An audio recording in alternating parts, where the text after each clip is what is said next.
British వాళ్ళ ప్రభుత్వం కాదు, అంతకన్నా రాచరికము కూడా కాదు. ఇది ప్రజాస్వామ్యం, వీలైతే మంచి చేయాలి అని మాజీ ఎమ్మెల్యే మధుసూదన్ రెడ్డి అన్నారు.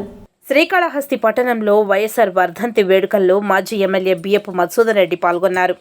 వైఎస్ఆర్ విగ్రహానికి పూలమాలలు వేసి ఘనంగా నివాళి అర్పించారు. ఈ సందర్భంగా పేదలకు అన్నదాన కార్యక్రమం చేపట్టారు. అనంతరం మీడియాతో మాట్లాడుతూ వైఎస్ రాజశేఖర రెడ్డి వల్ల ఈ రోజు ఆరోగ్యశ్రీ, సాగునీటి ప్రాజెక్టులు, పేదలకు ఇళ్లు, ఇలాంటి కార్యక్రమాలు ఆయన వల్లే పేదలు అనుభవిస్తున్నారని అన్నారు. అయితే ప్రస్తుత ప్రభుత్వం స్థానికంగా అధికార పార్టీ వాళ్లు ఇల్లు కొట్టేస్తాము, చెట్లు నరికేస్తాము, రౌడీయిజం చేస్తాము అన్నట్టుగా వ్యవహరిస్తున్నారని, అలా చేయడానికి ఇది బ్రిటిష్ రాజ్యం కాదని, అంతకంటే రాజరికం కూడా కాదని, ఇది ప్రజాస్వామ్యమని హితవు పలికారు. వీలైతే మంచి చేయాలని అన్నారు. మాజీ ఎమ్మెల్యే బియ్యపు మధుసూదన్ రెడ్డి నన్ను అరెస్టు చేయాలని, తప్పుడు కేసులు బనాయించాలని చూస్తున్నారని, నేను ప్రజల కోసం దేనికైనా సిద్ధమని అన్నారు. మరొక్కసారి వైఎస్ రాజశేఖర రెడ్డి ఆశయాలతో కొనసాగే పరిపాలన రావాలని కోరారు. దేవుడు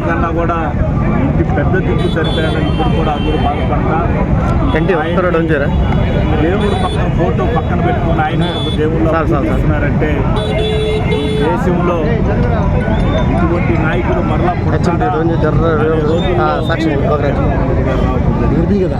కాబట్టి ఆ మహానుభావుడు రాజశేఖర రెడ్డి ఎక్కడున్నా కూడా ఆ పైలోకంలో అందరినీ దీవించాలని, ఆంధ్రప్రదేశ్ని బాగా చూడాలని. ఎందుకంటే విజయవాడ దృష్టి రోజు చాలా బాధ అనిపిస్తుంది. ఆ మహానుభావుడు రాజశేఖర రెడ్డి గారి పుత్రుడు మాజీ సీఎం జగన్మోహన్ రెడ్డి గారు ఆ కరకట్ట కట్టడం వల్ల దాదాపు 1,00,000 కుటుంబాలు ఈరోజు ప్రశాంతంగా ఉన్నాయి. లేదంటే ఆ 1,00,000 కుటుంబాలు దాదాపు ఎట్లేదన్నా 10,000 కోట్లు నష్టపోతారు. ఆ మహానుభావుడు ఆ వాలు కట్టడం వల్ల ఈరోజు విజయవాడ అర్థం వల్ల నేను మనకు లేకుండా ఉండడం జరిగింది. ఆశాజ్యోతి ఈ రోజు వరకు కూడా పేదల గుండెల్లో కొలువైన దేవుడు డాక్టర్ వైఎస్ రాజశేఖర రెడ్డి గారు 15 సంవత్సరాలుగా ఆయన మనకు భౌతికంగా దూరమైనా కూడా ఈ రోజుకి కూడా ఆయన యొక్క ప్రతి అడుగు మనకు కంటికి కనబడుతోంది.